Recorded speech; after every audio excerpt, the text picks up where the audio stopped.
Welcome to Tommy's Reptiles. In today's video, I'll be going over how to set up the ultimate green tree monitor enclosure. This is a very simple do-it-yourself style build that anyone can do. I wanted to create the perfect jungle paradise for my green tree monitor.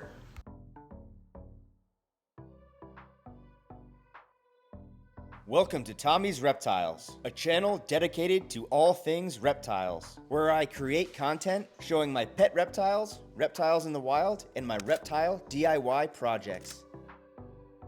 Alright, let me show you guys exactly how I set up this build. To make the fake rock background of this enclosure, we're going to use Drylock, Great Stuff spray foam, and silicone, along with all the required tools and safety equipment. I cut all the foam boards into the correct sizes. This cutout will be for the vent. This enclosure has 3 different walls for the background, so we're going to do each wall individually. I'm using silicone to stick the required boards together.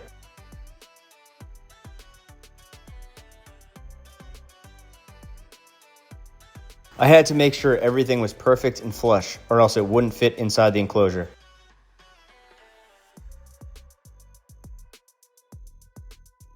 All of the pieces on this table will make up the left and right side of the enclosure, using a dumbbell to wedge it in so they stay stuck together. To dry. Now I'm working under the table on the large back side of the enclosure, which is the biggest piece, and I don't have enough room on that table. Let's start slapping them together.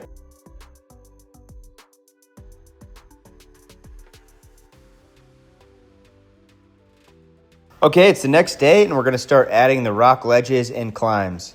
I want to have one of the rocks cover the vent so you can't see it when you walk by the enclosure, to make it look more naturalistic. I'm using the spray foam to connect the rock climbs to the background.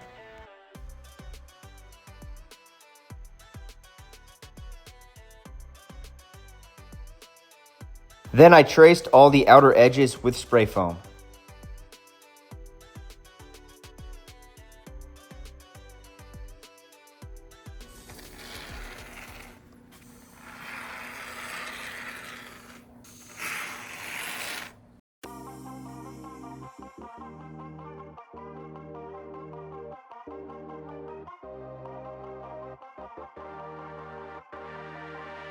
Now that all the rock climbs are done, I'm going to let this dry for about 2 days.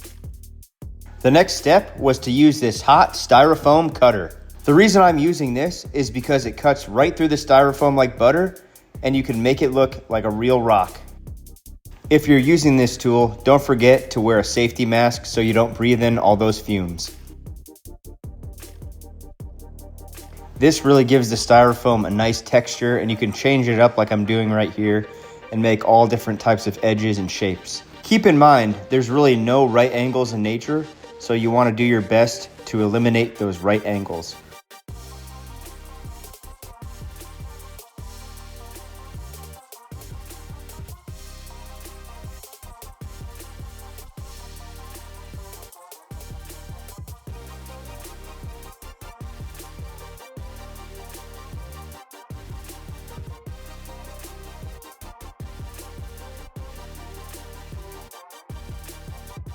I went around and just used my hands to pick out the excess spray foam.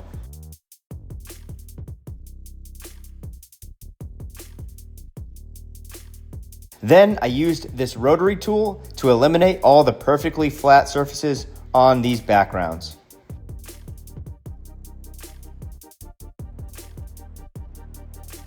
Here I'm blending in the spray foam with the pink foam boards so it all looks like one rock. And we got to get rid of all these perfectly flat surfaces.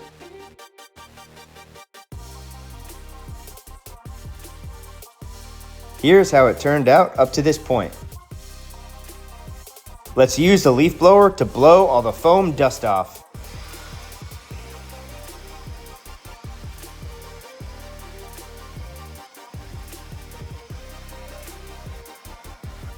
Next up, I'm using a heat gun to harden the surface. This will provide more strength and durability to the styrofoam itself.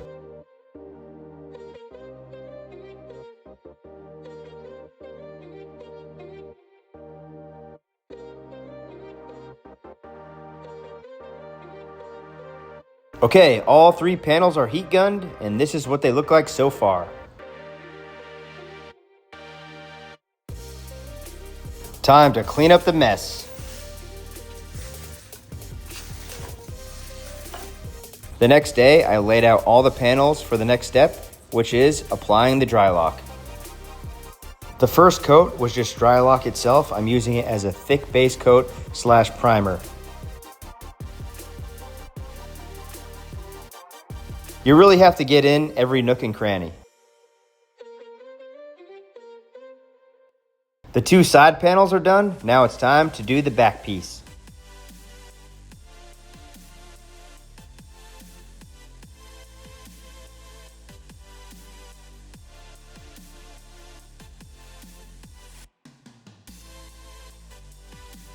Here they are. Let's let them dry for at least 24 hours.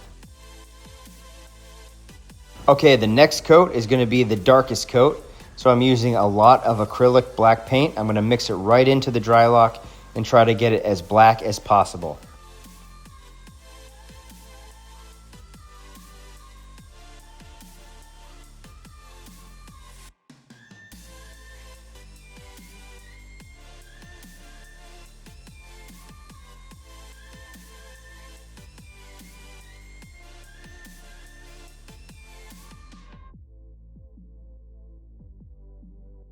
Okay, here's the dark coat. Turned out pretty good. Now we have to let this dry for at least 24 hours. For the next coat, I want it to be a little more earthy, so I'm adding this burnt umber. We're going to go ahead and pump that right into the dry lock. Then give it a nice stir and add a little black.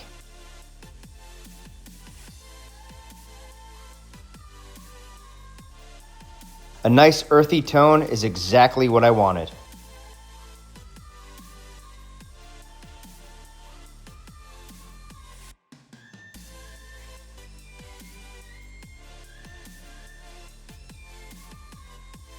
Okay, let's let this dry for another 24 hours. All right, 24 hours later is the next coat. It's going to be a lighter coat and I want it to be a little more orange color. So we're going to dump some more black into the dry lock along with some burnt umber and burnt sienna.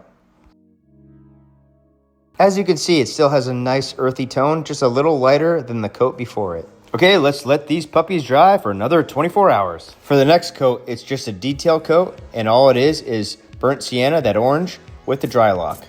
I'm simply lightly swiping the brush over the edges of the backgrounds.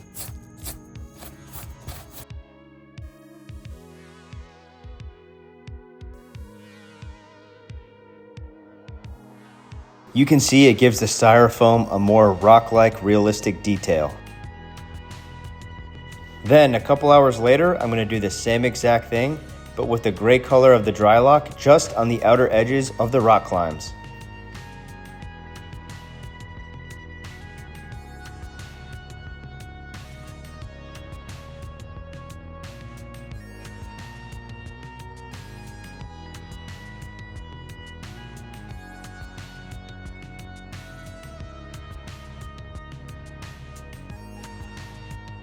Now I'm going to let these panels dry for a week. A week later, the time has finally come to install this background. First, we have to catch my green tree monitor and put him in a plastic tote. Since I have to pick him up anyways, I'm going to treat the tip of his mouth for a little bit of mouth rot he's had for a while.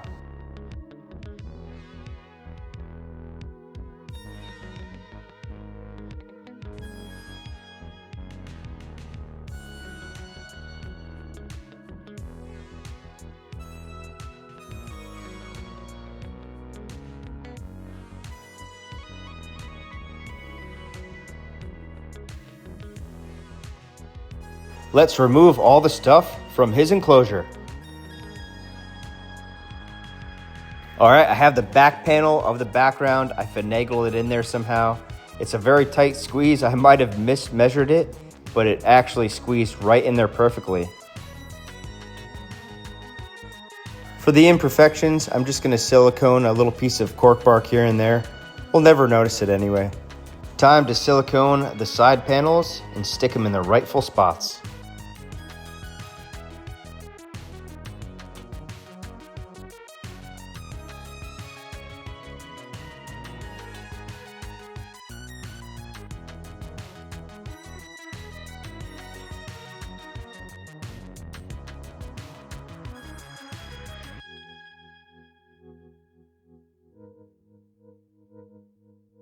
Here's how that 3D rock background I made turned out.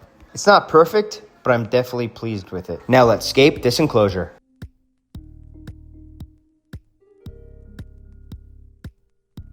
I think it turned out pretty awesome. I screwed the water dish and the food dish right into the main branch. I added some fake plants along with a real plant. I really think my green tree monitor is going to love this compared to what he's been living in before. Before we introduce him, let's give it a nice spray down.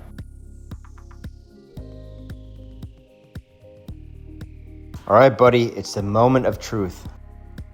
Oh man, he went to the bathroom in there. It stinks. Sorry, bud. I'm just gonna tilt the plastic tote towards this enclosure so he can go into it on his own. And there he goes. All right, the final test. Let's see if he eats in his new setup.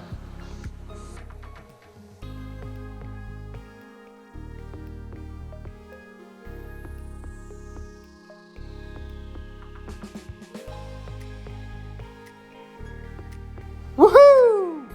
This enclosure upgrade has been a huge success. He has more places to hide. He has more places to climb. He has more places to thermoregulate. I'm so excited to see how this green tree monitor adapts to his new setup. Let's end this video by feeding my green tree monitor a little bit of organic ground turkey. I'm just gonna place it down somewhere in the enclosure and let him sniff his way to it.